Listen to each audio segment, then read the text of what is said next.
The universe operates on principles we understand: physics, chemistry, the fundamental laws of cause and effect. Warp fields bend space-time through controlled matter-antimatter reactions. Transporters convert matter to energy and back again. Life emerges from predictable chemical processes across 1,000 worlds. But what happens when something appears that defies every sensor, every theory, every rational explanation? What happens when the impossible doesn't just knock on your door? It tears through the very fabric of reality to get inside? The USS Enterprise-D was conducting a routine warp field calibration in Sector 221G, far from any strategic installations or inhabited systems.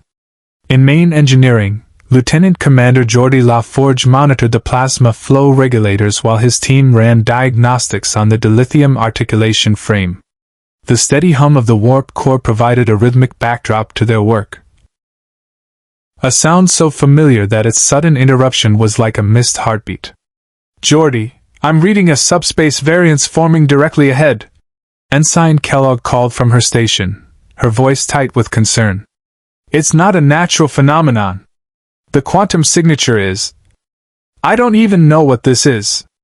Geordi's visor processed the electromagnetic spectrum as he turned toward the forward sensors, and what he saw made him take an involuntary step backward. A tear was forming in space itself. Not the clean geometry of a wormhole or the structured instability of a subspace rupture, but something fundamentally wrong. Reality was folding in on itself like paper being crumpled by an invisible hand. "Bridge, this is engineering," Geordi said, his finger already on his comm badge. "We have a spatial anomaly forming in our direct path. Recommend immediate." The universe screamed. That was the only way to describe the sound that wasn't a sound, a sensation that bypassed ears entirely and resonated in the bones, in the teeth, in the base of the skull. Red energy, the color of arterial blood mixed with starlight, poured through the tear like liquid reality. The warp core's harmonics went haywire. Consoles sparked. And then, in a cascade of crimson light and impossible geometry, two figures materialized in the center of main engineering.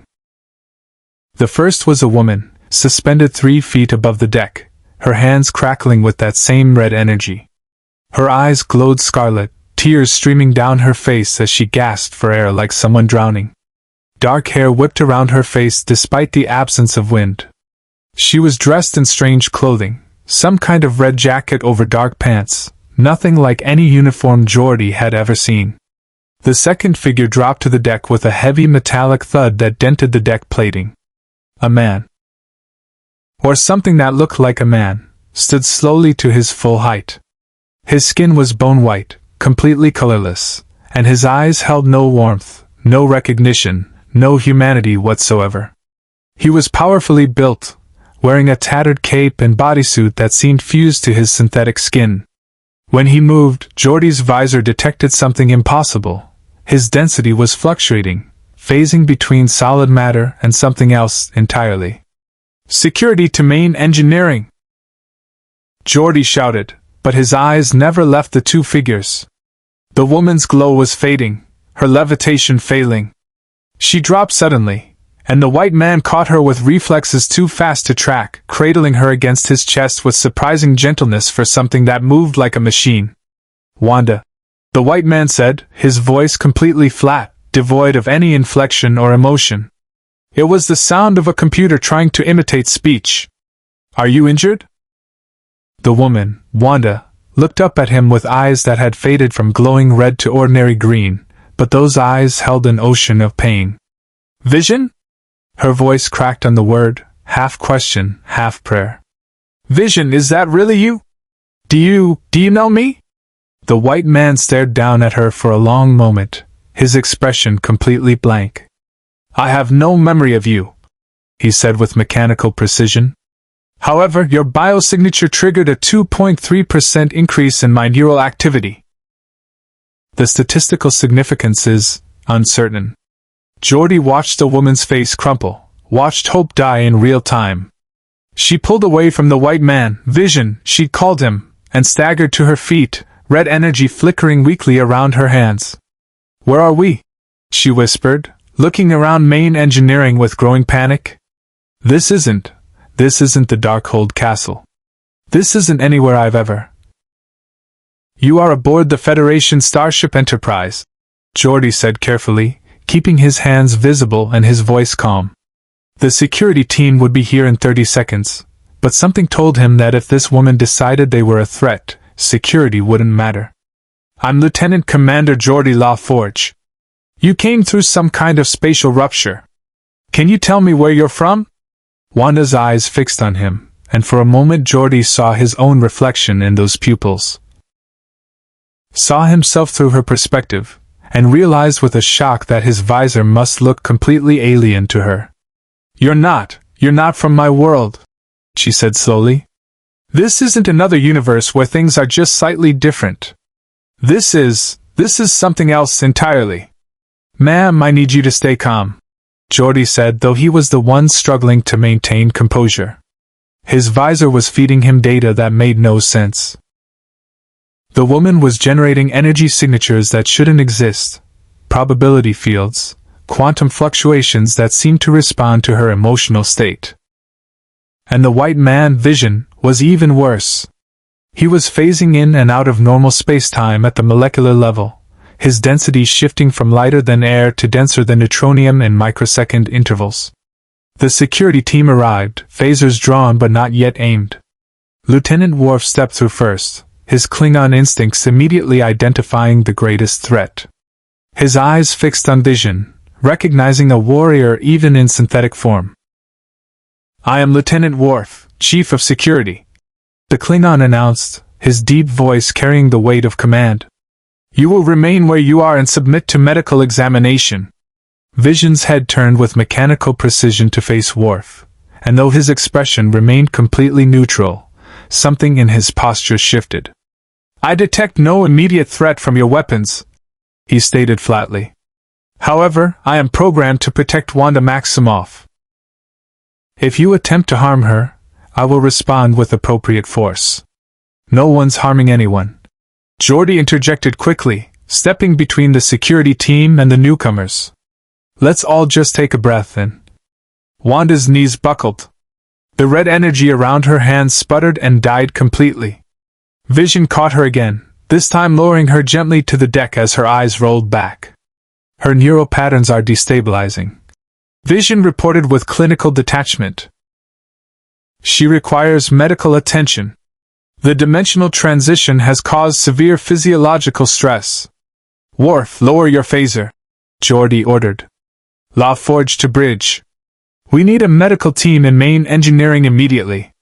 And Captain, I think you're going to want to see this for yourself.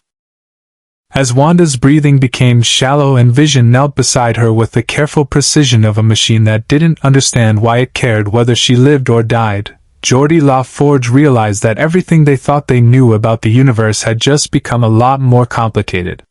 If you want to see more characters enter the Star Trek universe, hit that subscribe button and drop the name of a character you'd want to see in the comments below.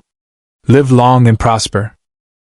Dr. Beverly Crusher arrived in main engineering with her medical tricorder already scanning before she'd fully materialized from the turbolift. Her eyes widened at the readouts, one biosignature that was barely holding stable, and another that her tricorder couldn't classify at all. Get her to sickbay, Beverly ordered, kneeling beside Wanda. I'm reading massive neurological trauma, and her cellular structure is... She paused, recalibrating her tricorder. Geordi, her cells are vibrating at a frequency that doesn't match our dimensional space-time. It's like she's not entirely here. I will transport her, Vision stated, already lifting Wanda with effortless strength. Belay that, Worf growled, phaser still drawn. You will remain. Vision phased. One moment he was solid, the next he became translucent, ghostly. Worf's phaser beam passed harmlessly through him. Then Vision solidified again, Wanda cradled in his arms, staring at the Klingon with those empty, emotionless eyes. Your weapons cannot harm me, Vision said with mechanical certainty. I am going to sickbay. You may accompany us or attempt to stop me. Statistical analysis suggests the former option results in fewer casualties. Captain Jean-Luc Picard's voice cut through the tension like a diplomatic blade. "Stand down, Mr. Worf." The captain strode into engineering with Commander Riker at his side, his presence immediately commanding attention. "I am Captain Jean-Luc Picard of the Federation starship Enterprise. You've made quite an entrance." Vision's head tilted slightly, processing. "I have no hostile intent toward your vessel or crew, Captain. However, Wanda Maximoff's welfare is my primary directive. She requires medical assistance." Picard studied the synthetic being for a long moment, then nodded to Beverly. "Doctor, escort our guests to sickbay. Mr. Worf, accompany them, but keep your phaser holstered. Number 1, you're with me. We need to analyze that spatial rupture before it destabilizes further." Sickbay's sterile environment hummed with activity as Beverly worked over Wanda's unconscious form. Vision stood beside the bed with perfect stillness, watching every instrument, every reading, processing data faster than the medical computers themselves. "Her quantum signature is stabilizing," Beverly reported, "but I've never seen cellular damage like this. It's as if she was torn apart and reassembled at the molecular level. Whatever brought you here was catastrophically violent. Wanda manipulates probability and reality," Vision stated without preamble. "She attempted to breach dimensional barriers using chaos magic. I pursued her. The specifics are unclear." Beverly looked up sharply. "Magic? Mr. Vision, I don't. It is not magic in the supernatural sense," Vision corrected, his tone remaining perfectly flat. "It is manipulation of quantum probability fields through means I do not fully understand. My memories are fragmented." The sickbay doors opened, and Lieutenant Commander Data entered with characteristic precision. The android's positronic brain immediately fixated on Vision with undisguised fascination. "Captain Picard has requested I attempt communication with our synthetic guest," Data explained, approaching Vision with careful courtesy. "I am Lieutenant Commander Data. I am an android. A sentient artificial life form. Your construction is remarkable. I detect no conventional circuitry, yet you are clearly not organic." For the first time since arriving, something flickered across Vision's blank expression. Not emotion, not quite, but recognition of pattern, of similarity. "You are synthetic," Vision observed. "Your neural architecture is positronic. Mine was biosynthetic, enhanced by an infinity stone that no longer exists in my consciousness matrix." "Fascinating," Data replied, his yellow eyes brightening with genuine interest. "You possess self-awareness despite claiming fragmented memories. The philosophical implications are—" "Data," Beverly interrupted gently. "Perhaps we should focus on helping our guests before diving into existential discussions?" Wanda's eyes snapped open, glowing bright scarlet. Energy exploded outward in a telekinetic wave that sent medical equipment flying. Beverly ducked behind a console as surgical instruments clattered against the walls. Vision moved instantly, phasing through a flying tray to reach Wanda's side. "Wanda, cease," Vision commanded. "You are safe. These individuals are attempting to provide medical assistance." The red glow faded from Wanda's eyes as she focused on Vision's face, desperately searching for something that wasn't there. "You don't remember me," she whispered, her voice breaking. "You don't remember anything we—" She stopped, looking around sickbay with growing awareness. "Where are we? What is this place?" Counselor Deanna Troi entered at that moment, and the Betazoid empath immediately staggered under the weight of Wanda's emotional state. Grief, rage, guilt, and desperate longing crashed over Troi's empathic senses like a tsunami. She steadied herself against the doorframe, her dark eyes filled with compassion and concern. "So much pain," Troi breathed. "I've never felt such concentrated trauma. It's like you're carrying the weight of multiple lifetimes of loss." Wanda's head snapped toward Troi. "You can feel what I'm feeling? Are you a telepath?" "Empath," Troi corrected, moving slowly into the room with hands visible and posture non-threatening. "I'm Counselor Deanna Troi. I sense emotions, not thoughts. And yours are. She paused, searching for adequate words. You're in tremendous pain. Not just physical. Your mind is a battlefield. Tears spilled down Wanda's cheeks. I destroyed everything, she whispered. I tried to find a universe where I could be happy, where my children were real, where Vision remembered loving me. Instead She looked at the emotionless synthetic being beside her. He doesn't even know who I am. I know your designation, Vision stated with mechanical precision. Wanda Maximoff. My incomplete databanks contain fragments. A house in the suburbs, 2 children designated Billy and Tommy, the concept of love as a defining operational parameter. But these are corrupted files. I cannot access the emotional context that would make them meaningful. Data stepped forward, his expression uncharacteristically gentle. I have spent years attempting to understand and experience human emotions, he said quietly. Perhaps I can assist in recovering your lost memories, Vision. Neuroarchitecture, even synthetic, often preserves data that seems irretrievable. Wanda grabbed Vision's hand, her fingers trembling.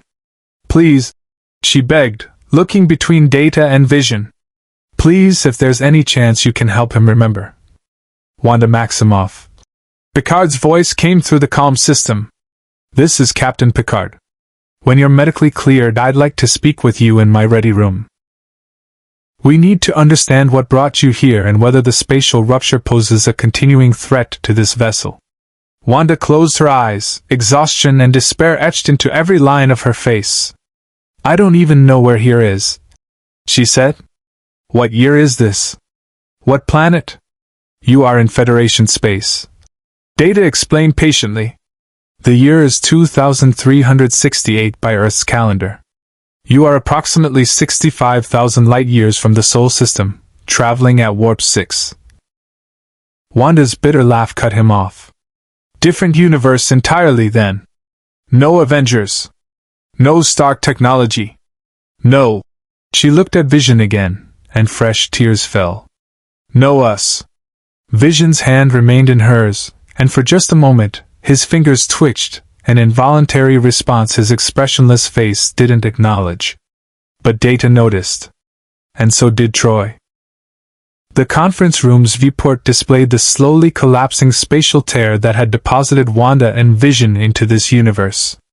Picard sat at the head of the table, fingers steepled beneath his chin, while Geordi presented his analysis on the wall-mounted display.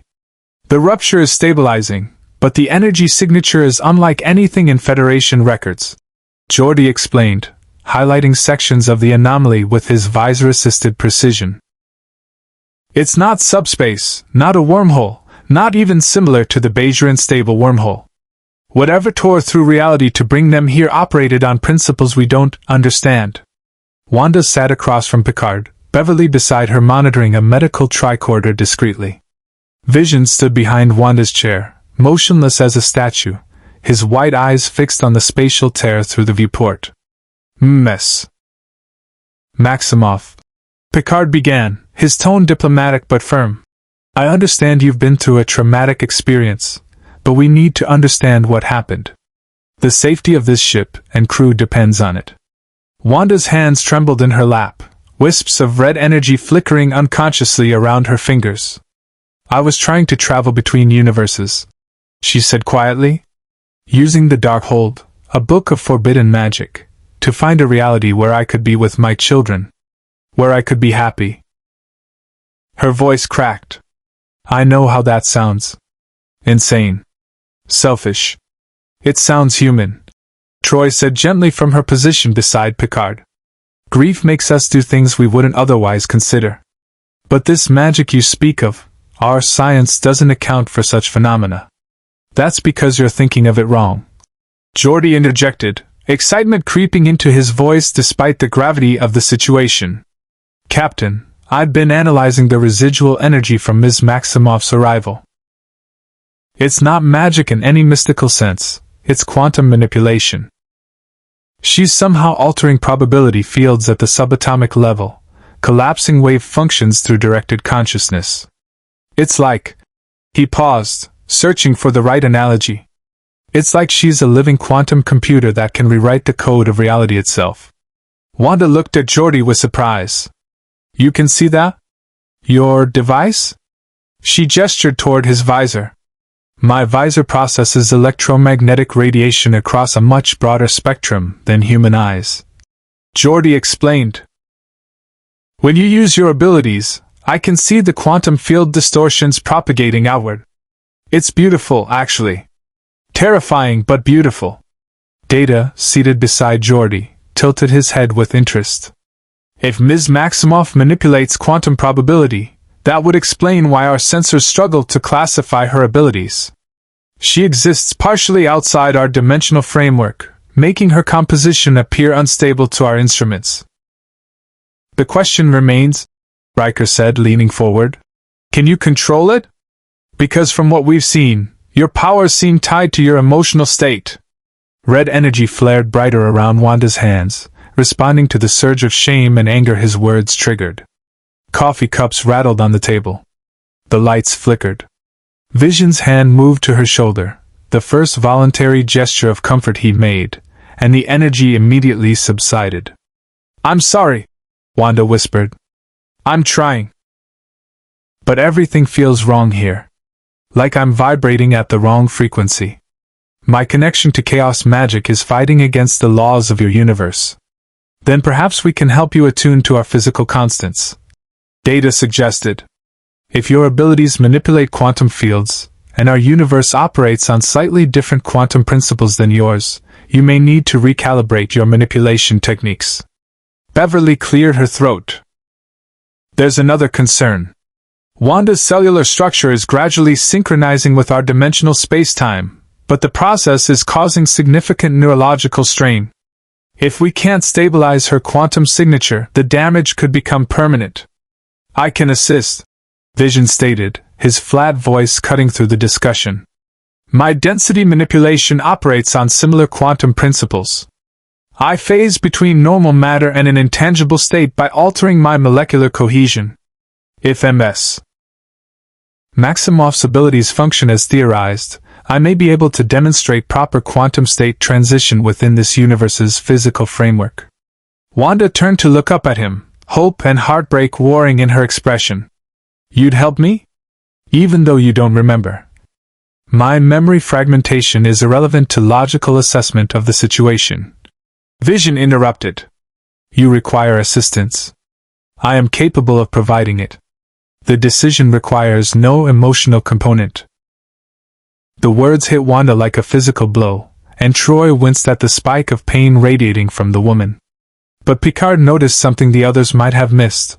Vision's fingers on Wanda's shoulder tightened almost imperceptibly, a microscopic contradiction between his words and his actions. Mr. Data, Picard said, making his decision. Work with Vision and Ms. Maximoff to stabilize her quantum signature. Geordi, I want continuous monitoring of that spatial rupture. If it shows any signs of expansion, I want to know immediately. Captain. Worf interjected, his concern evident in his gravelly voice. With respect, we are allowing two beings of immense power to remain aboard this ship without understanding their full capabilities or intentions. This is a significant security risk. Picard fixed his security chief with a measured look. Mr. Worf, they are refugees who arrived here through no fault of their own.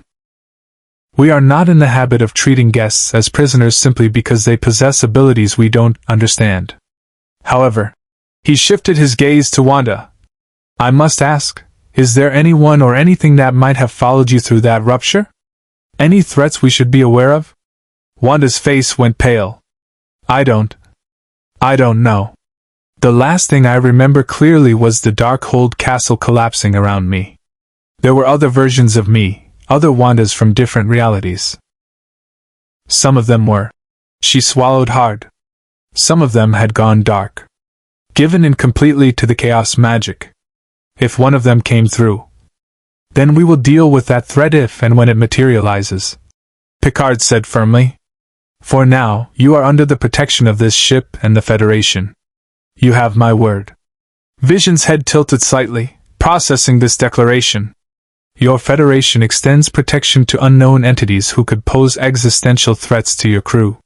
This is illogical. On the contrary, Picard replied with a slight smile. It is the very foundation of what we believe. The Federation was built on the principle that infinite diversity and infinite combinations enriches us all. You are living proof that there are more things in heaven and earth than are dreamt of in our philosophy, Mr. Vision. We would be fools not to extend the hand of friendship. Data's expression brightened with what could only be described as pride in his captain. A very human sentiment, sir. Indeed, Picard agreed. He stood, signaling the meeting's end. Ms. Maximoff, get some rest. Data, Geordi, begin your work with Vision. Dismissed. As the room cleared, Wanda remained seated, staring at her hands where faint red energy still flickered. Vision stood motionless beside her, and for a long moment either spoke. Finally, Wanda whispered, "Do you feel anything when you look at me? Anything at all?"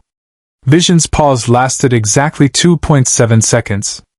"I feel incomplete," he said.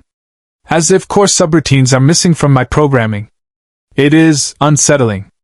It wasn't love. It wasn't even recognition. But it was something.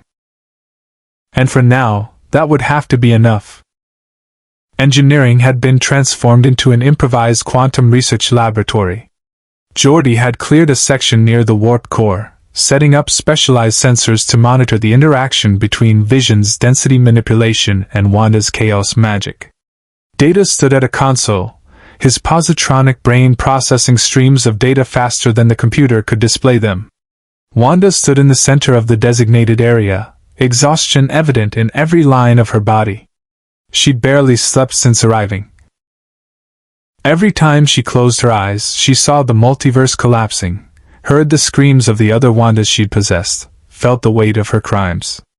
"The principle is straightforward," Data explained, his patient teaching voice engaged. "Vision will demonstrate controlled phasing while our sensors analyze the quantum state transitions. You will observe and attempt to replicate the process using your probability manipulation." Vision stepped into the sensor field, his white face expressionless.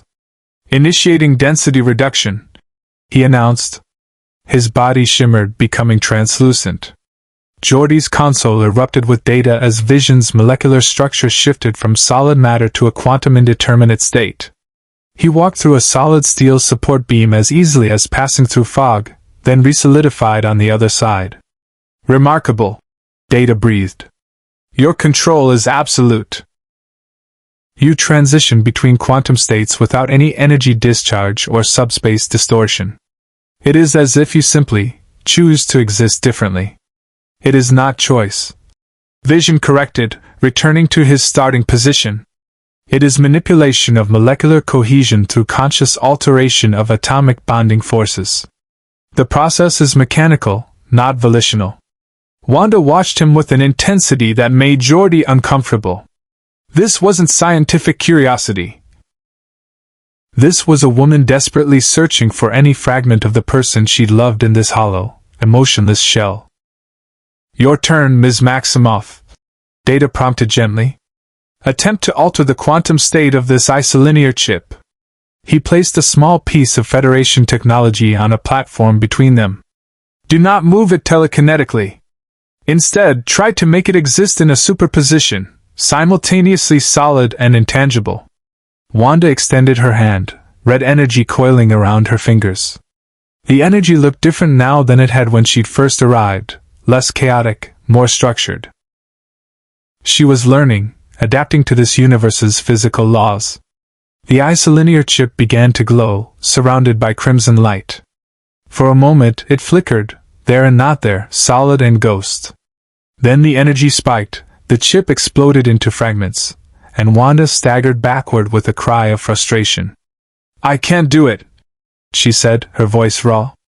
"In my universe I just will things to happen and they do. Here, it's like I'm trying to speak a language I don't know. Every word comes out wrong.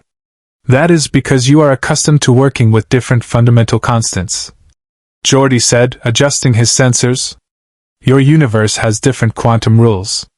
Here, Planck's constant, the fine structure constant, even the speed of light might vary minutely.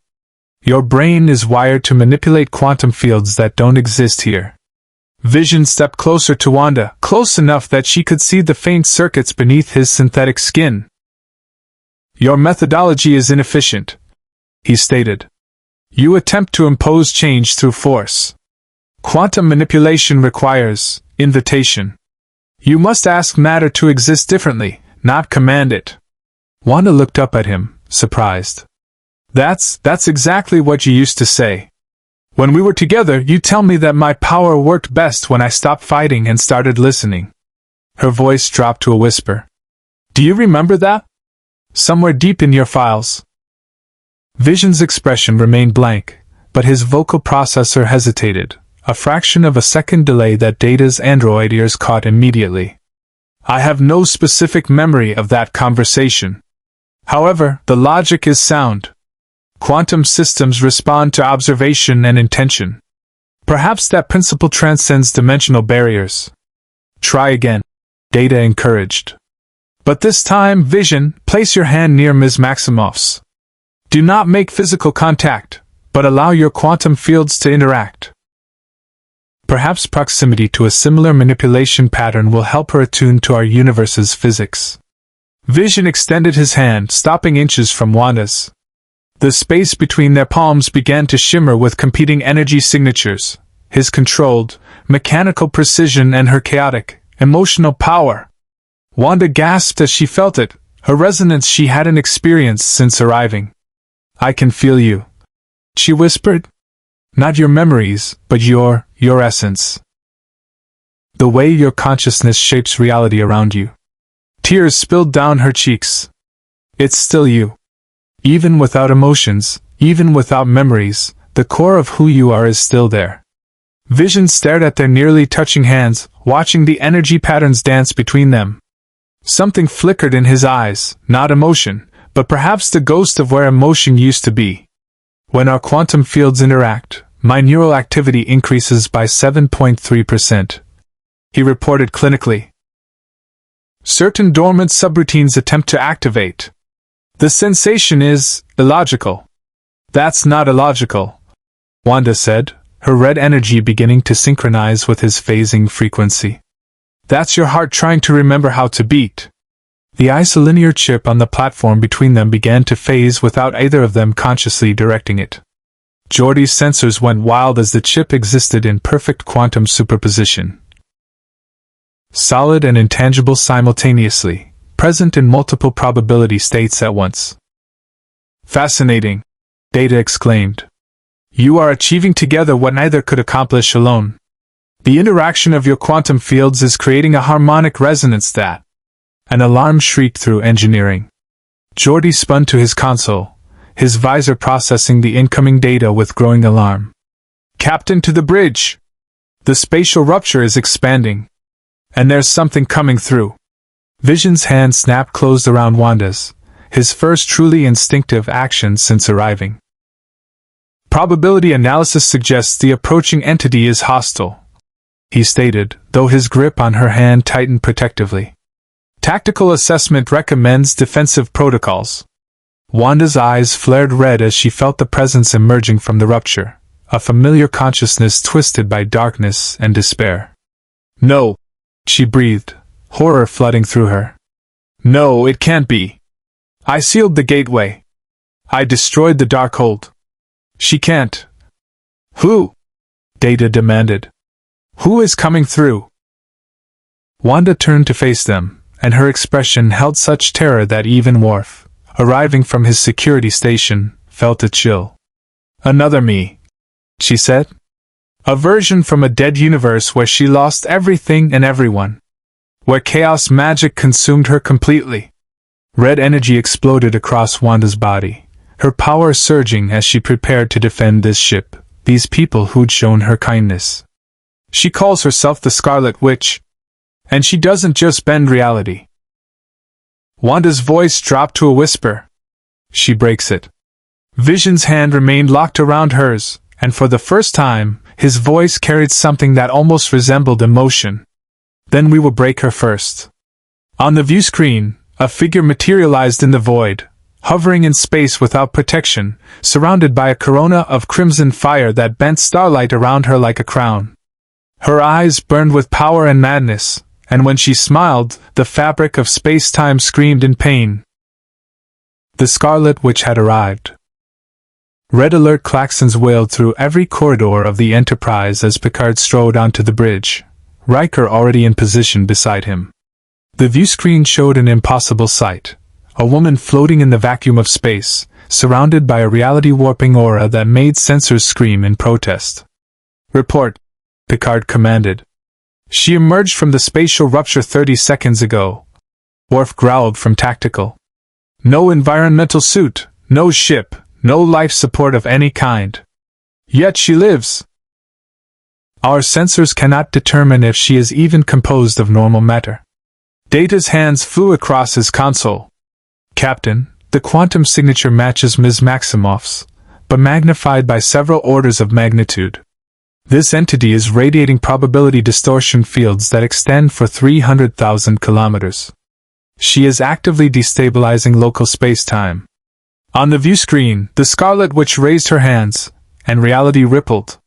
Stars bent around her fingers like puppet strings. Her voice echoed across all frequencies simultaneously: radio, subspace, even ship-wide intercom, as if she were speaking directly into the fabric of existence itself. "Wanda Maximoff," the voice said, layered with harmonics that shouldn't exist in human speech. "I know you're hiding on that primitive vessel. I felt you tear through the dimensional barrier. Did you think you could escape? Did you think any universe would let you forget what you are?" Wanda stumbled onto the bridge, Vision and Data flanking her. Her face was pale, but red energy crackled around her clenched fists. "She followed me," Wanda whispered. "Through the collapse, through the seal I put on the gateway. She followed me because we're connected. Every Scarlet Witch across every reality shares the same chaos magic. We're all threads in the same tapestry." "Ms. Maximoff," Picard said urgently, "what are her capabilities? How do we defend against her?" Wanda's bitter laugh held no humor. "Defend? Captain, she doesn't need to attack your ship. She can simply decide it never existed, and reality will reshape itself to make that true. I've seen her erase entire timelines with a thought." "Captain," Worf interrupted, "she is approaching. Shields are ineffective.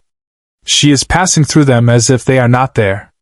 Vision stepped forward, his analytical mind processing tactical options at superhuman speed. "If she manipulates probability and reality, conventional weapons will fail. We require an asymmetric response. Data, can the deflector array generate a quantum stasis field?" "In theory," Data replied, already working. "But it would require all available power, including life support. And if she can manipulate quantum states as Ms. Maximoff suggests, she'll unravel it like thread," Wanda finished. "The only thing that can stop a Scarlet Witch is another Scarlet Witch. And I'm not strong enough. Not here, not in this universe where my power barely works." The Scarlet Witch phased through the Enterprise's hull, materializing directly on the bridge in a cascade of crimson light. The crew reacted instantly, phasers drawn, but Picard raised his hand, holding fire. She looked like Wanda, but corrupted, her costume darker, her eyes burning with constant red fire, her fingers blackened as if burned by her own power. When she smiled, it was the expression of someone who'd forgotten how joy felt and could only mimic the gesture. "Hello, sister," the Scarlet Witch said, her voice echoing with layered realities. "Look at you. Weak and diminished, pretending to be human among these insects." She glanced around the bridge with contempt. "And you brought the corpse of your beloved. How sentimental. Tell me, does he remember how he died? Does he remember Thanos ripping the stone from his head?" Vision's expression remained neutral, but his body tensed, a purely physical reaction to data he'd never consciously processed. "I have no memory of that event," he stated flatly. "Of course not," the Scarlet Witch laughed. This isn't even the real Vision. Just a pale copy, emptied of everything that made him real. How appropriate for you, Wanda. Surrounded by shadows of what you've lost.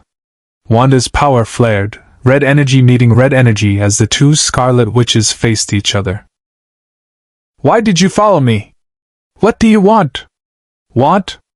The dark Scarlet Witch tilted her head, and behind her, reality fractured, showing glimpses of other places, other times, other universes all bleeding together. I want you to stop running. To stop pretending you can be anything other than what you are. We are Chaos, sister. We are the Scarlet Witch, the Nexus being, the reality warper, the myth made flesh. And this universe? She gestured dismissively at the Enterprise and its crew. This universe has never known true magic. It doesn't have the scars we do. The trauma. The power. That's exactly why I came here, Wanda said quietly. To find a place where I could be more than just power and pain. The Scarlet Witch's laughter was cruel. Then you came to die. Because in a universe without magic, without chaos, you will fade. Your power will eat you from the inside out as it tries to find purchase in laws of physics that reject it. I've felt it already. The way this reality fights against us. You're weakening every moment you stay. Picard stepped forward, his voice calm but commanding. You are on a Federation starship. Whatever grievance you have with Ms. Maximoff, we will resolve it through dialogue, not violence. The Scarlet Witch turned to Picard, and for a moment, every person on the bridge felt reality shift, felt the possibility of their own non-existence hovering at the edge of this woman's whim. You dare speak to me of dialogue? I could unmake you before your neurons finish firing that thought. But you won't, Picard said, his eyes steady. Because if you intended to destroy us, we would already be destroyed. You came here for your counterpart, not for us. So speak. What do you truly want? The Scarlet Witch's burning eyes narrowed. Then, impossibly, a transmission cut through the bridge communications, not from the Scarlet Witch, but from somewhere else entirely. A voice, cold and precise, speaking with bureaucratic authority. USS Enterprise, this is Agent Harris of Starfleet Intelligence Section 31. We are aware of the reality-warping entities aboard your vessel. Stand by for immediate containment protocols. This is not a request. Worf's head snapped toward his tactical console. Captain, I'm detecting a cloaked vessel approaching. Romulan design, but Federation transponder codes. They are charging weapons. Riker cursed under his breath. Section 31. They're not here to help, they're here to acquire or eliminate. The Scarlet Witch smiled, and it was terrible to behold. How delightful! It seems your own people want to cage you, Wanda. Just like S.W.O.R.D. did. Just like the Avengers did. Just like everyone who ever feared what we could become. She raised her hands, and reality began to fracture around them. Shall we show them what happens when you try to control chaos? Wanda looked at Vision, at Picard, at this crew that had shown her more compassion in hours than she'd known in years. She looked at the approaching Section 31 ship, at the dark mirror of herself, and felt the weight of impossible choices crushing down. No more cages, Wanda whispered. Red energy exploded across her body as she made her decision. Not for me. Not for anyone. The Section 31 vessel decloaked, sleek and predatory, bristling with weapons technology decades ahead of standard Starfleet issue. Wanda felt the ship's sensors lock onto her, analyzing, categorizing, calculating threat levels. She'd felt this before, back when S.W.O.R.D. had studied her like a specimen, when governments had debated whether she was a weapon or a person. Captain Picard? Agent Harris's voice dripped with false cordiality through the calm. We're here to resolve a threat to Federation security. Two reality-warping entities of unknown origin have compromised your vessel. Transfer them to our custody immediately. Picard's jaw tightened. Agent Harris, these individuals are guests aboard this ship, under my protection. Section 31 has no authority. Section 31 has whatever authority is necessary to protect the Federation. Harris interrupted. We've analyzed the spatial rupture. These entities could destabilize subspace across multiple sectors. This is beyond your clearance level, Captain. The Scarlet Witch laughed, a sound like breaking glass. They think they can contain us. How adorable. She turned to Wanda, crimson energy swirling around her like a living thing. See? This is what happens when you try to live among them. They smile and offer friendship until they realize what you are.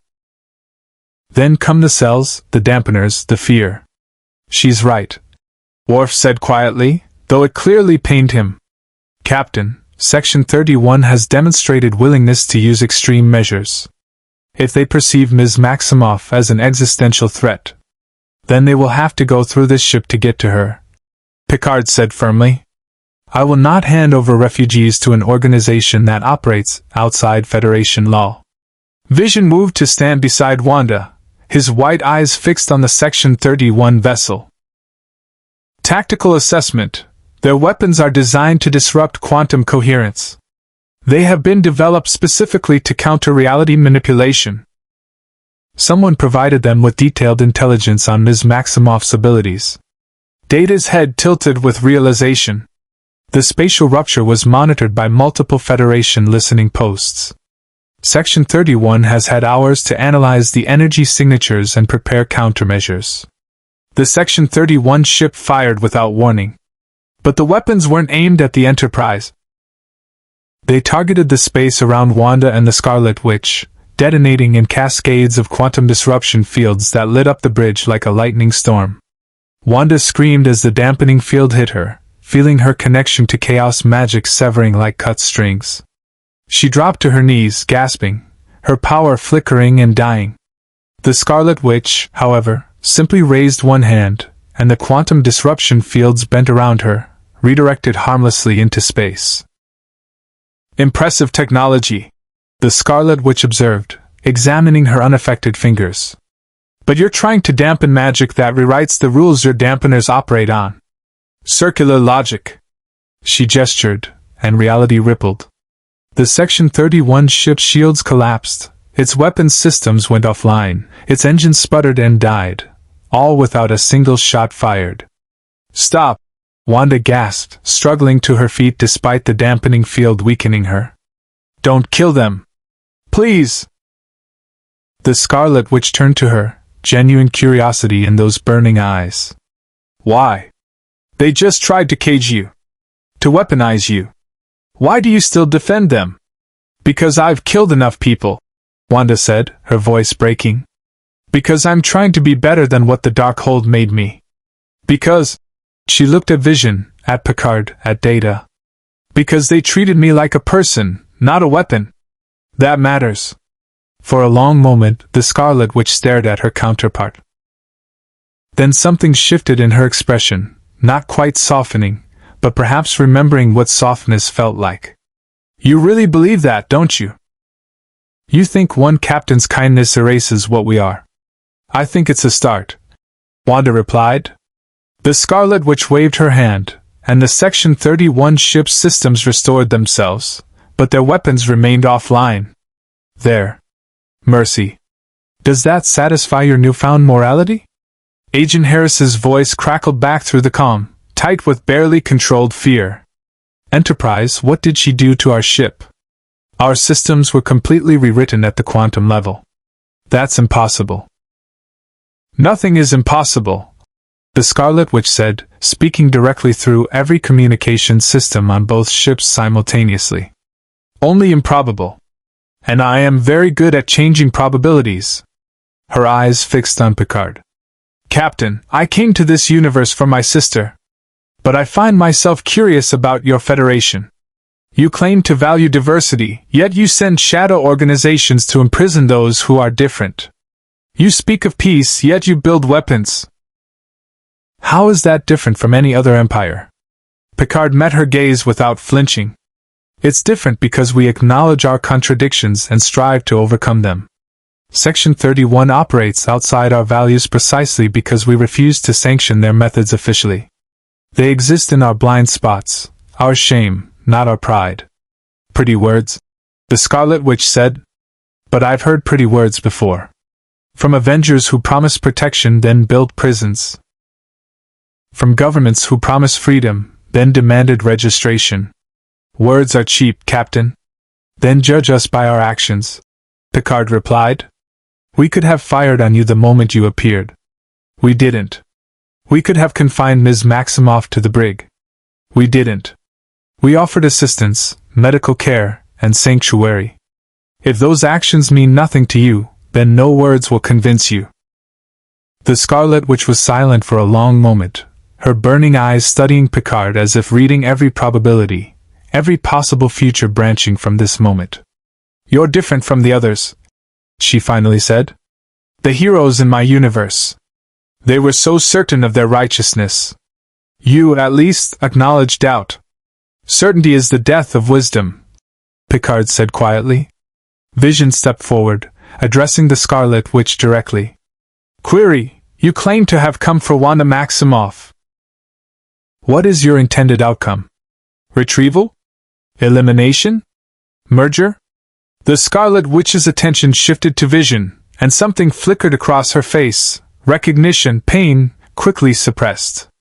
You're asking logical questions despite being an empty shell. How familiar. She looked between Vision and Wanda. I came because every Scarlet Witch is connected through chaos magic. When one suffers, we all feel it. Your pain, Wanda, your desperate attempt to escape into a universe without magic. It resonates through every reality. So you came to bring me back? Wanda asked. No, the Scarlet Witch said, and for the first time, her voice held something other than contempt or madness. I came to warn you. There are forces that hunt Scarlet Witches across the multiverse. Entities that feed on chaos magic, that see us as threats to cosmic order. By tearing into this universe, you've left a trail. And they're coming. The bridge went silent. Even Agent Harris's transmission cut off, listening. What entities? Data asked, his android curiosity overriding protocol. The Scarlet Witch's smile was grim. The board would be a mercy compared to what hunts us. The word hung in the air like a death sentence. Picard had faced many threats in his career. Hostile species, spatial anomalies, even the Borg themselves. But the way the Scarlet Witch spoke of these entities carried a weight that transcended normal danger. Explain, Picard commanded, his voice sharp. What is hunting you? The Scarlet Witch's expression darkened, and the crimson energy around her flickered with something that might have been fear. In my universe, we called them the Time Eaters. Creatures that exist outside linear causality, feeding on temporal and dimensional anomalies. Every time a Scarlet Witch rewrites reality, we create ripples across the multiverse. Those ripples attract them like blood in water. Data's fingers flew across his console. Are these entities similar to the Davidians? Or the Parates? Beings that exist in nonlinear time? Your classification systems are inadequate, the Scarlet Witch said dismissively. Imagine something that perceives time as you perceive space. Past, present, and future are directions it can move through freely. When it feeds, it doesn't just kill you, it erases you from ever having existed. Everyone who remembered you forgets. Every action you took unravels. You become a hole in reality. Wanda's face went pale. I've read about them in the Darkhold. The Book of the Damned called them the Unwritten, beings that consume probability itself. She looked at Vision, desperate. If they erase me, then everything I did in my universe, everyone I saved, every moment we had together, would never have occurred. Vision finished, his flat voice somehow conveying the enormity of that loss. Retroactive causality erasure. The ultimate form of death. Captain. Worf interrupted urgently. The spatial rupture is destabilizing again. Something is coming through. Multiple contacts. Energy signatures are wrong. They don't follow normal space-time physics. The view screen shifted to show the rupture expanding, tearing wider like a wound in space. Through it came shapes that hurt to look at, figures that existed in too many dimensions simultaneously, their forms flickering between possible states. They were there and not there, past and future and present all at once. "Shields up!" Picard ordered. "Red alert! All hands to battle stations!" The Unwritten emerged into normal space, and reality screamed. Consoles sparked. The lights flickered in patterns that shouldn't exist. Time itself seemed to stutter. One moment everyone was standing, the next they'd moved positions without remembering the transition. "They're feeding already," the Scarlet Witch said, her voice tight. "Consuming the probability fields around us. In minutes they'll start erasing larger events. The Enterprise's arrival in this sector. Your crew's memories of each other. Eventually, your entire timeline." Agent Harris's voice cut through the chaos. "Enterprise Section 31 is detecting the same anomalies. Whatever those things are, they're rewriting our ship's maintenance logs, erasing our departure from dock. Our crew is forgetting why we're here. We're requesting immediate assistance."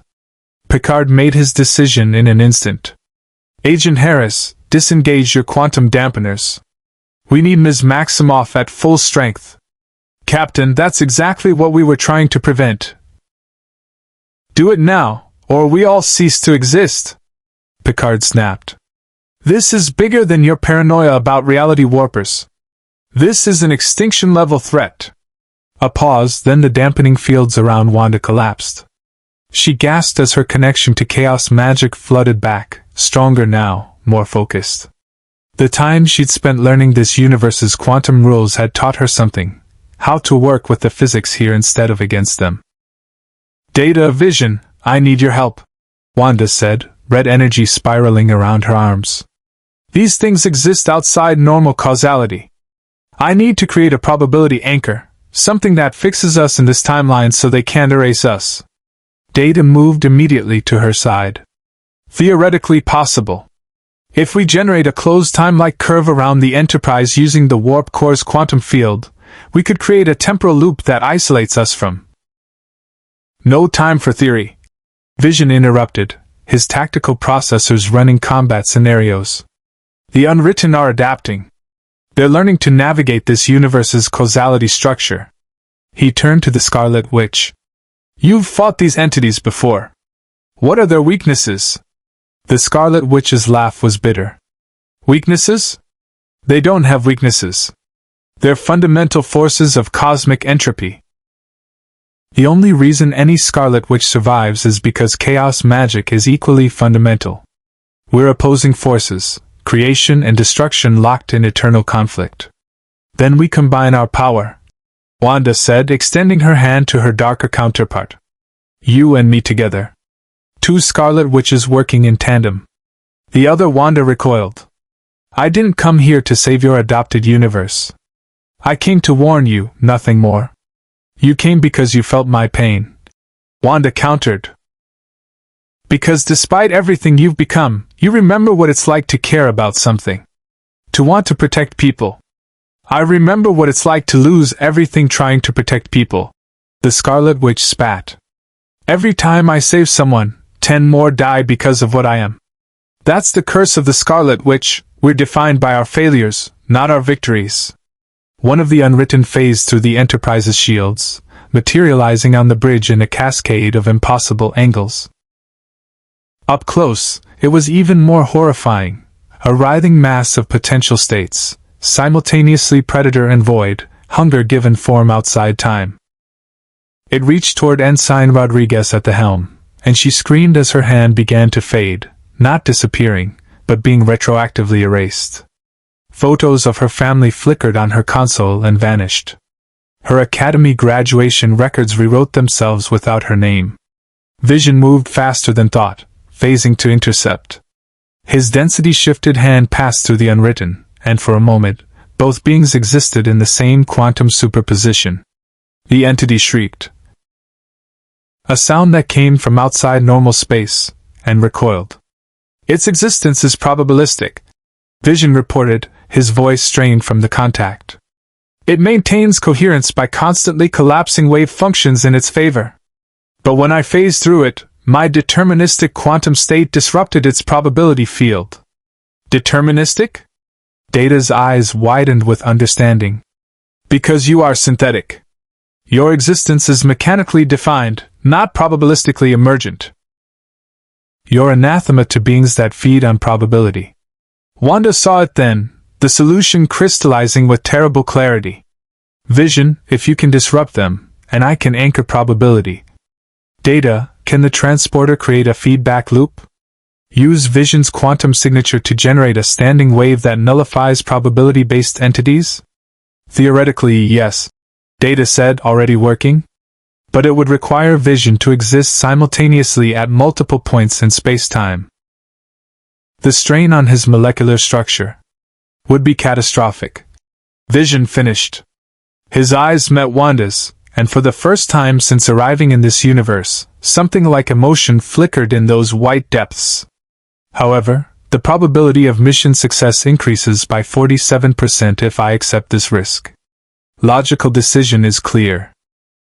No, Wanda breathed. Vision, you just started remembering. I can't lose you again. You won't, Vision said, and his hand found hers.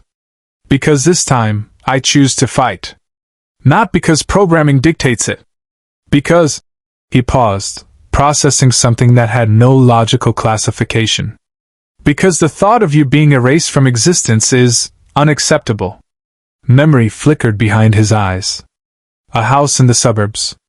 2 children. A woman he loved. And for the first time, Vision smiled. Wanda felt her heart shatter and mend simultaneously.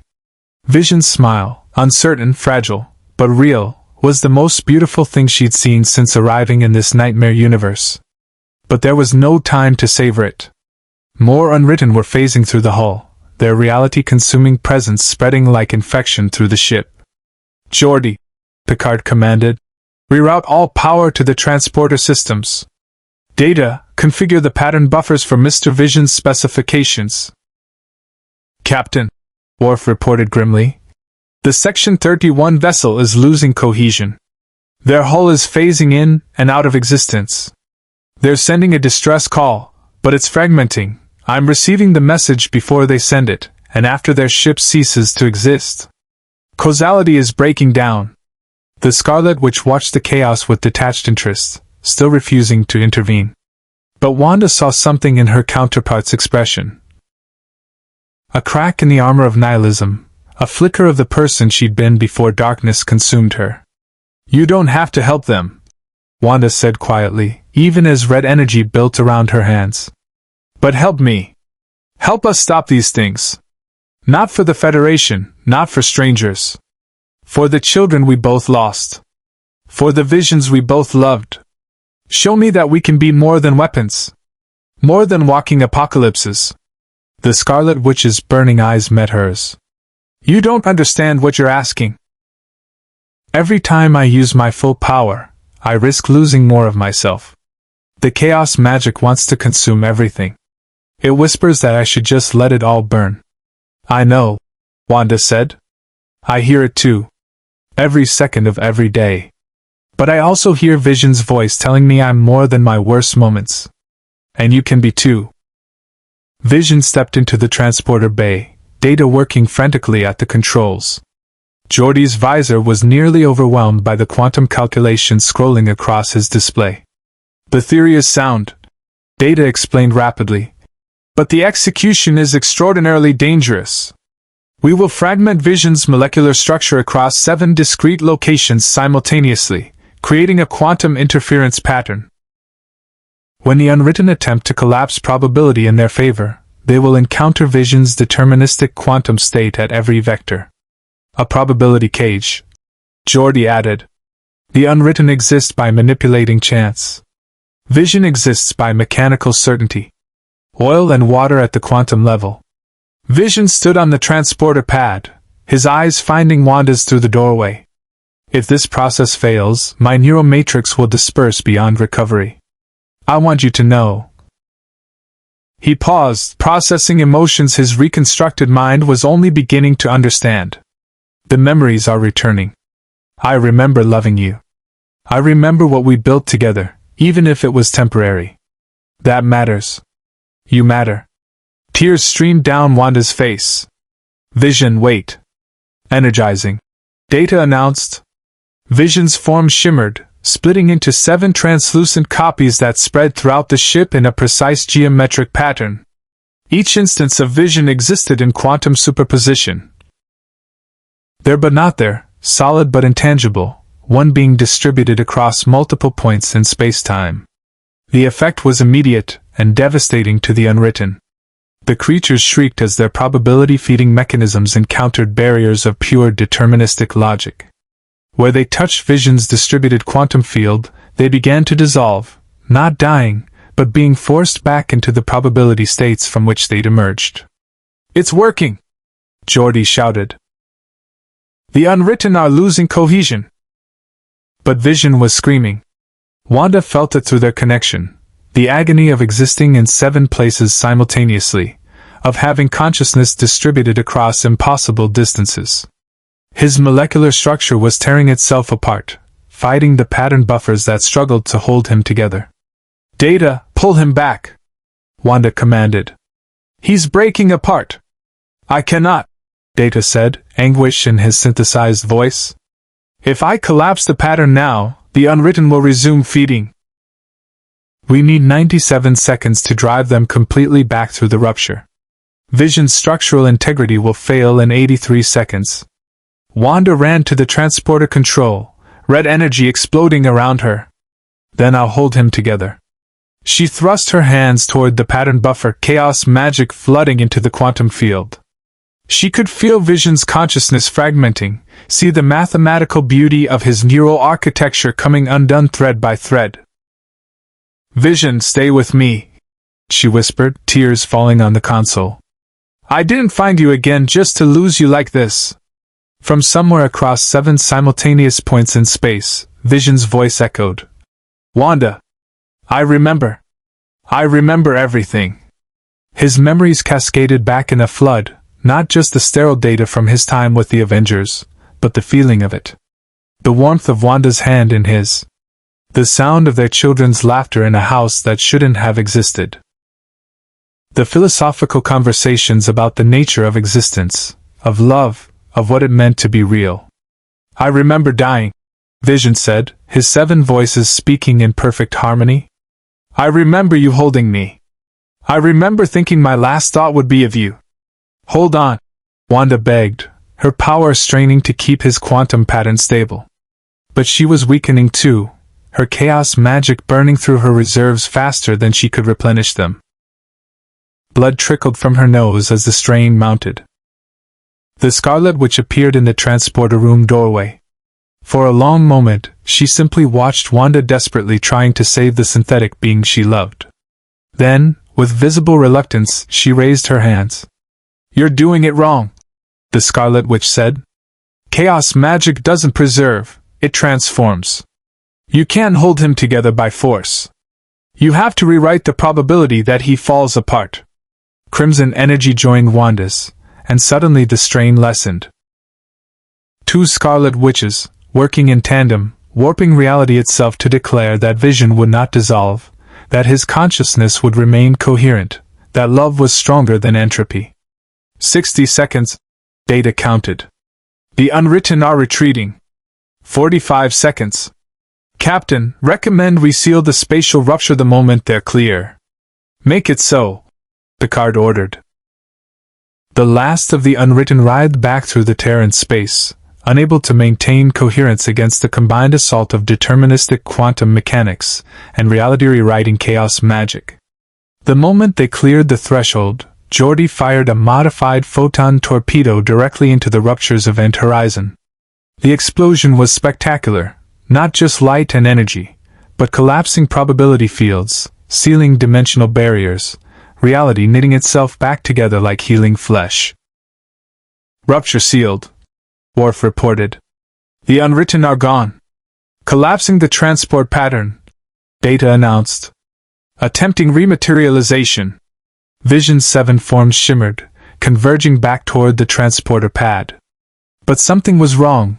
The pattern was corrupted, fragmenting. Data's fingers flew across the controls, but the degradation was accelerating. "I'm losing him," Data said, horror in his voice. The quantum strain was too great. His neuromatrixes... Wanda screamed, throwing everything she had into the chaos magic. She didn't care about physics anymore, didn't care about the rules of this universe or any other. She reached into probability itself and found the thread of the timeline where Vision rematerialized whole and alive, and she pulled that thread forward, made it real, forced reality to accept it as truth. The Scarlet Witch joined her, and together they rewrote the equation. Vision materialized on the pad, solid and whole. He collapsed immediately, and Wanda caught him, cradling his head in her lap. His eyes opened, and they were no longer empty white. Color had returned. Blue-green, like the Mind Stone that had once powered him. "Wanda," he whispered. "I remember. All of it. I remember us." And he wept. Sickbay had become a vigil. Vision lay on the biobed, his synthetic physiology slowly recovering from the catastrophic strain of quantum distribution. Beverly monitored his vital signs, though vital was a strange word for a being who didn't quite qualify as alive by conventional medical standards. Wanda sat beside him, her hand clasped in his, refusing to leave. The Scarlet Witch stood in the corner, arms crossed, watching the scene with an expression that cycled between contempt and something dangerously close to longing. "His neural pathways are reorganizing," Beverly reported, studying her tricorder with fascination. "Whatever you did in that transporter room, it didn't just restore his memories, it fundamentally rewrote his consciousness architecture. He's not the same Vision who arrived here. He's himself again," Wanda said quietly. "That's all that matters." Vision's eyes opened, focusing on Wanda's face. When he spoke, his voice carried warmth, inflection, emotion. "I dreamed," he said with wonder. "While my consciousness was fragmented across 7 locations, I experienced something like dreams. Probability states I didn't process, futures I didn't calculate. Is this what being human feels like? This uncertainty?" "Sometimes," Wanda said, smiling through tears. "Welcome back, Vis." Data stood at the foot of the biobed, his yellow eyes bright with intellectual excitement. "Fascinating. Your distributed consciousness encountered quantum states that forced your neural matrix to develop new processing pathways. You've essentially evolved during the experience." "I feel different," Vision admitted. "More complete. But also more vulnerable. When I existed without emotion, loss was impossible. Now," his grip on Wanda's hand tightened. "Now I understand what it means to fear losing you." The Scarlet Witch made a disgusted sound. "How touching. The synthetic man discovers feelings. Should we applaud?" But Wanda saw through the bitterness. "You helped save him. You could have let him fragment, let the Unwritten erase us all. But you didn't. Don't mistake tactical pragmatism for sentiment," the Scarlet Witch snapped. "I helped because those creatures would have followed me back to my universe if they'd finished feeding here. Self-preservation, nothing more." "You're lying," Troi said gently, entering sickbay. The counselor's empathic senses had been overwhelmed during the battle, but now she could read the emotional landscape clearly. "I feel your pain. Your regret. You're not as far gone as you pretend." The Scarlet Witch's eyes flared red. "You feel nothing. You're a pale imitation of telepathy, reading surface emotions like a child reading picture books. You don't know what I've done. What I've become." "Then tell me," Troi said, taking a cautious step closer. "In my experience, people who claim to be monsters are usually just people who've made mistakes they can't forgive themselves for." For a moment, something cracked in the Scarlet Witch's armor. "I killed the Illuminati in my universe. Murdered them for trying to stop me from taking another Wanda's children. I dream-walked through innocent versions of myself, corrupting them, using them as puppets. I became exactly what they feared." The Scarlet Witch of legend, the destroyer, prophesied in the Darkhold. The confession hung in the air. Even Worf, standing guard by the door, shifted uncomfortably. "But you stopped," Wanda said. "You're here, not there." Something made you pull back from the edge. The Scarlet Witch's laugh was broken. I stopped because I realized the truth. No universe would give me what I wanted. Every reality I invaded, I destroyed. Every version of myself I touched turned to ash. The Darkhold promised me my children, but all it delivered was corpses and chaos. She looked at Wanda with hollow eyes. You think you can be different? You think this universe will let you be happy? It won't. Happiness is a lie we tell ourselves to justify the suffering we cause. Picard entered sickbay, his presence commanding immediate attention. Ms. Maximoff. He addressed the dark Scarlet Witch. You helped save this ship and everyone aboard. For that you have my gratitude. But I must ask, what are your intentions now? Will you return to your universe? Remain here? Continue hunting across realities? The Scarlet Witch stared at him for a long moment. You want me to choose. To commit to redemption or damnation, hero or villain, as if existence is that simple. I want you to choose to live, Picard said simply. Not as the Scarlet Witch, not as a weapon or a monster, but as a person. Whatever you've done, whatever mistakes you've made, you're still capable of choice. That ability doesn't disappear, no matter how far you've fallen. Spoken like someone who's never been corrupted by power beyond comprehension. The Scarlet Witch said bitterly. On the contrary, Picard replied. I was assimilated by the Borg. Made into Locatus. Used as a weapon against my own people, my own ship. I watched through Borg eyes as they slaughtered 11,000 Starfleet officers at Wolf 359. I gave the tactical orders that killed them. His voice remained steady, but the pain in his eyes was real. When I was recovered, I had to choose whether to live with that guilt or let it destroy me. I chose to live.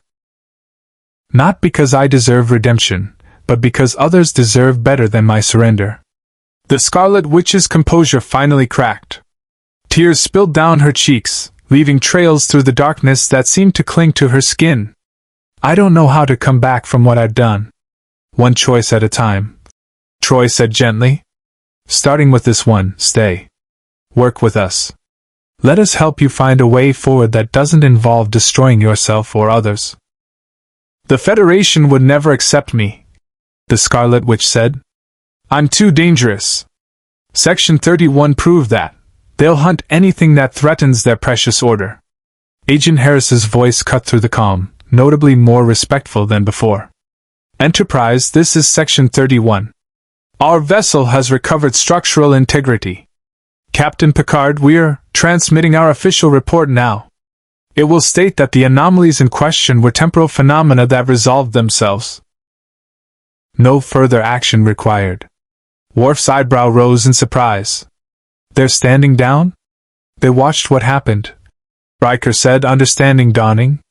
Saw the Scarlet Witches save the Enterprise, save their ship.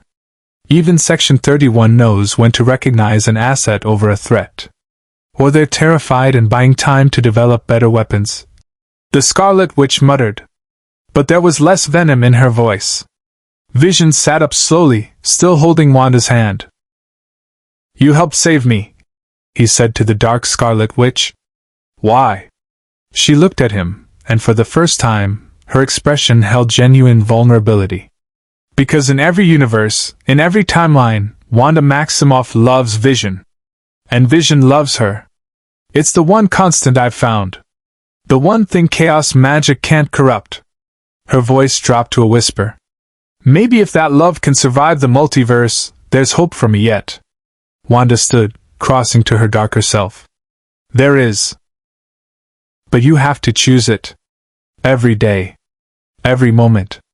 You have to choose not to give in to the chaos. The Scarlet Witch studied Wanda's outstretched hand like it was a trap. Then, slowly, she took it. The moment their fingers touched, both women gasped. Chaos magic flowed between them, not violently, but like a circuit completing. Two halves of the same whole, darkness and light finding balance. What if I fail? The Scarlet Witch whispered. Then we fail together, Wanda replied. And we try again. Picard allowed himself a small smile. Then it settled. You're both welcome to remain aboard the Enterprise as our guests. We'll help you find your way, whatever that may be. 3 weeks had passed since the Unwritten attack. The Enterprise continued its mission through Federation space, but the ship carried 2 unusual passengers whose presence had fundamentally changed the crew's understanding of reality itself. Wanda stood in 10 forward, watching the stars streak past at warp speed. Her chaos magic had fully stabilized, adapted completely to this universe's quantum mechanics. She could feel the difference. Her power was more precise now, less wild. Geordi's theories had been correct. Understanding the science behind her abilities had made her stronger, not weaker. Vision materialized beside her, phasing through the wall rather than using the door, a habit he developed that Beverly insisted was showing off. His appearance had changed subtly over the weeks. Color had returned to his skin, a faint warmth replacing the deathly white pallor. His eyes, once empty and mechanical, now sparkled with wit and wonder.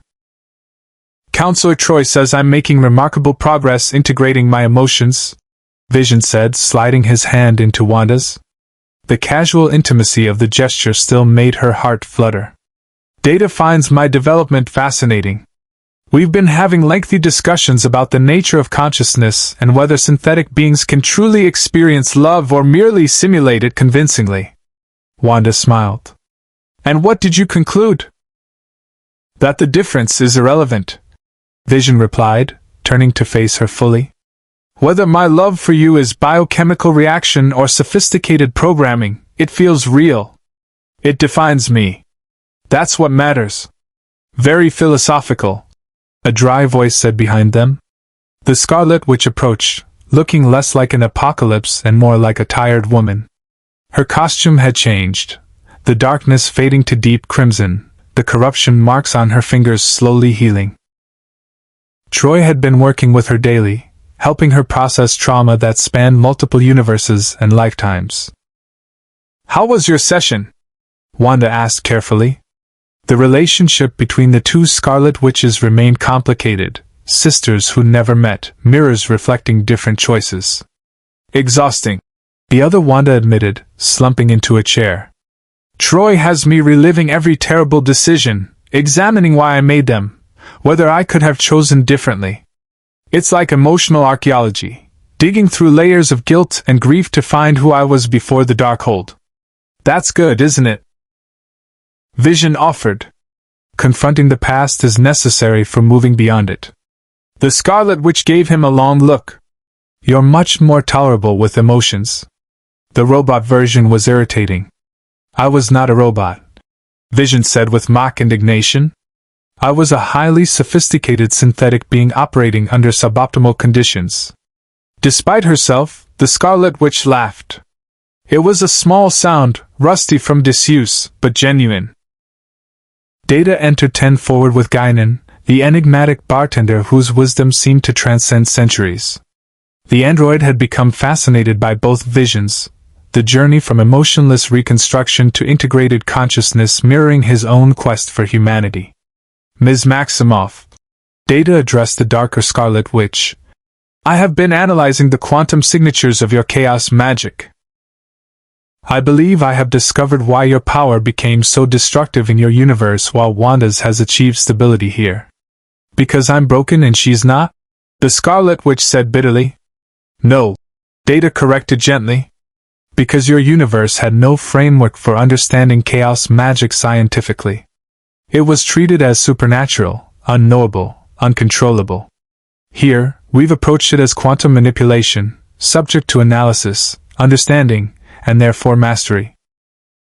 The difference isn't in your power, but in how it's been conceptualized. The Scarlet Witch stared at him. You're saying if someone had just explained the science to me earlier, I wouldn't have become a monster? I'm saying that fear and ignorance create monsters. Guinan interjected, setting down drinks the group hadn't ordered but somehow needed. In your universe, people feared your power because they couldn't understand it. That fear became a self-fulfilling prophecy. Here, people are trying to understand first, fear second. Not everyone, the Scarlet Witch muttered, glancing toward the viewport where a Starfleet courier ship had been shadowing them for days.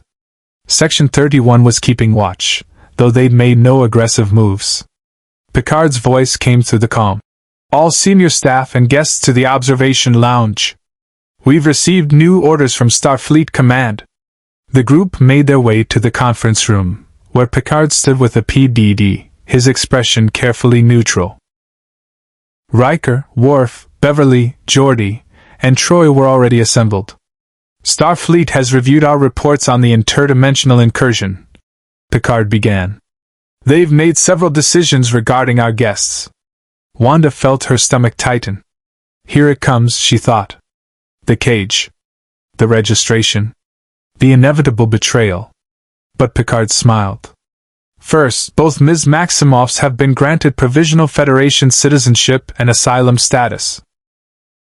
You're free to remain aboard the Enterprise or relocate to any Federation world of your choosing. Stunned silence.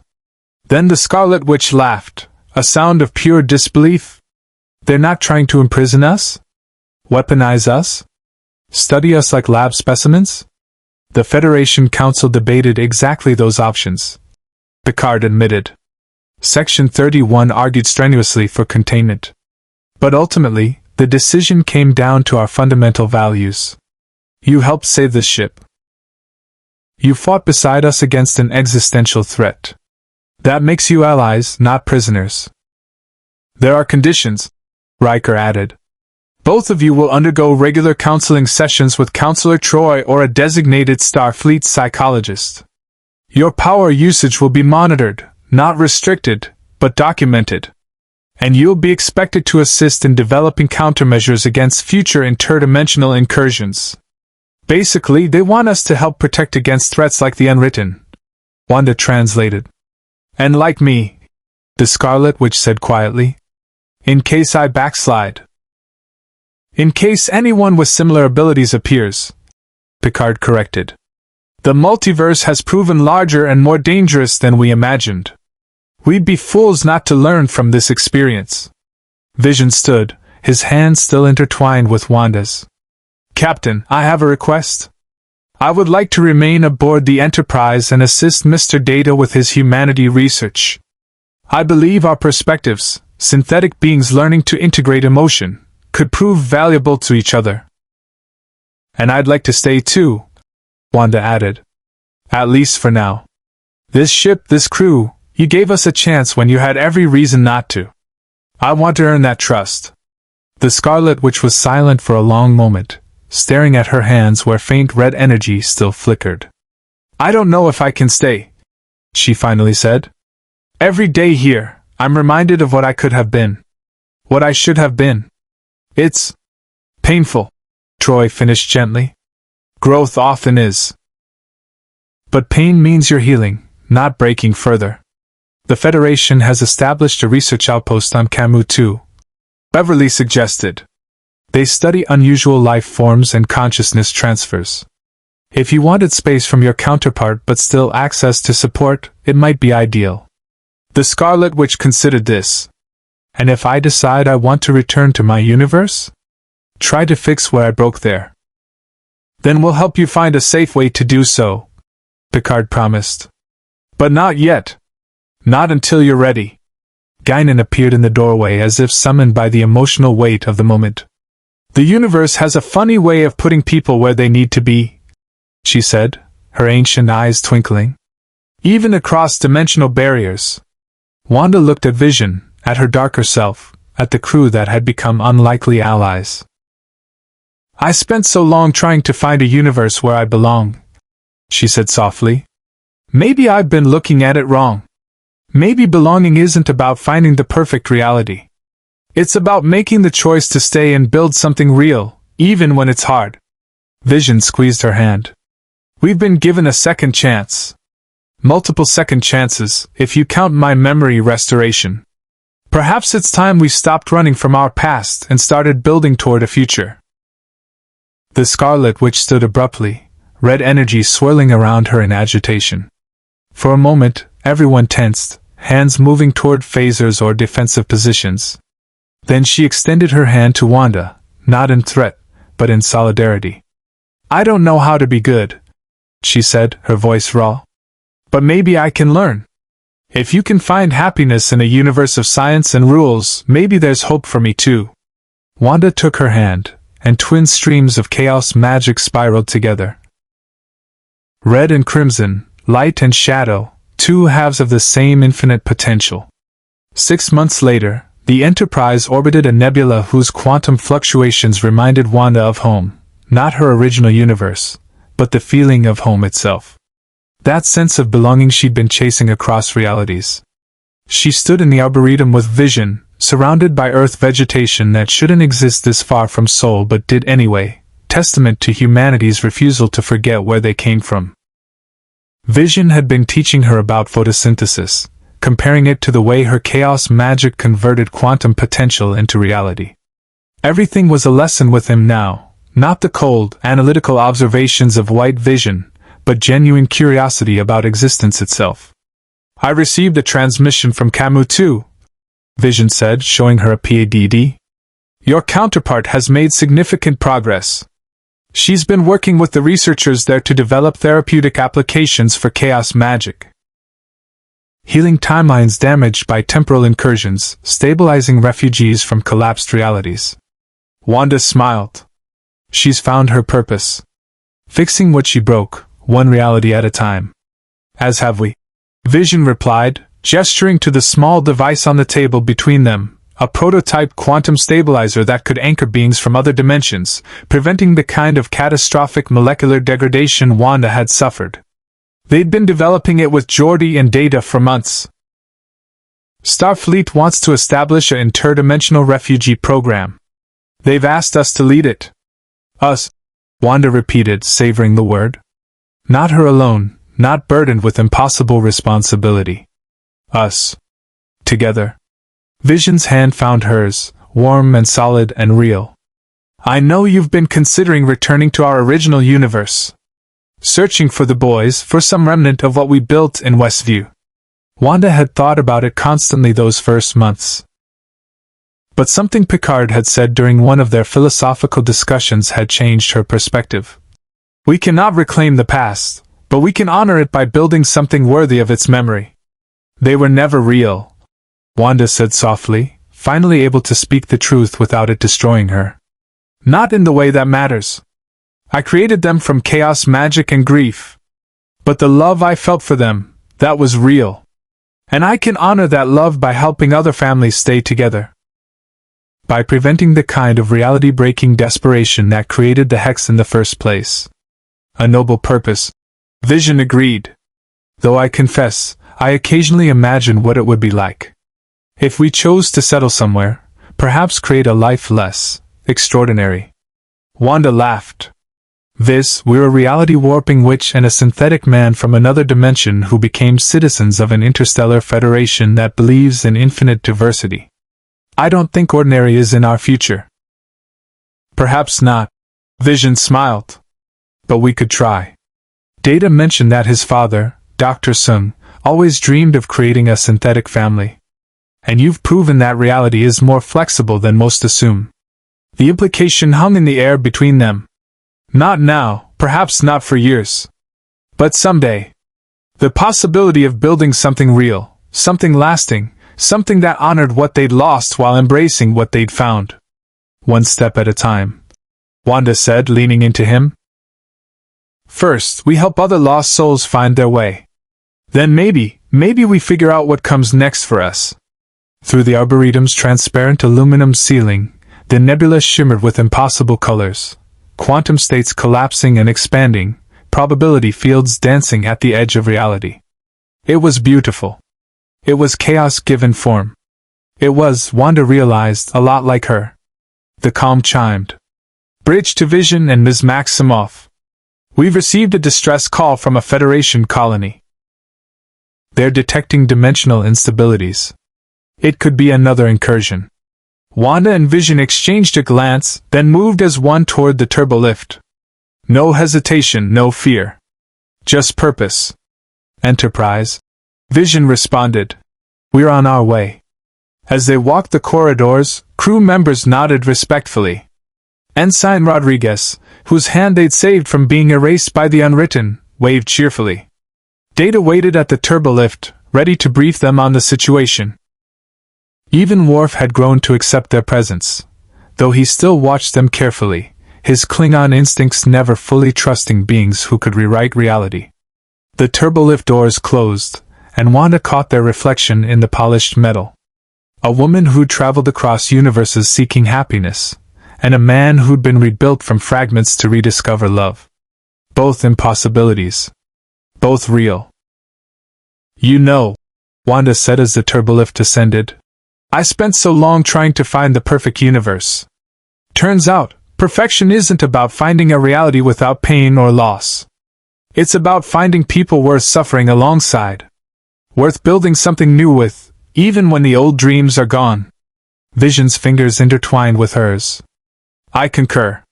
Though I would argue we've moved beyond suffering towards something more productive. Hope, perhaps. Or possibility." The turbolift doors opened onto the bridge. Picard turned in his chair, his expression serious but not panicked. Whatever waited for them at that colony, they would face it together. "Ms. Maximoff, Mr. Vision," Picard said. "Welcome to the bridge.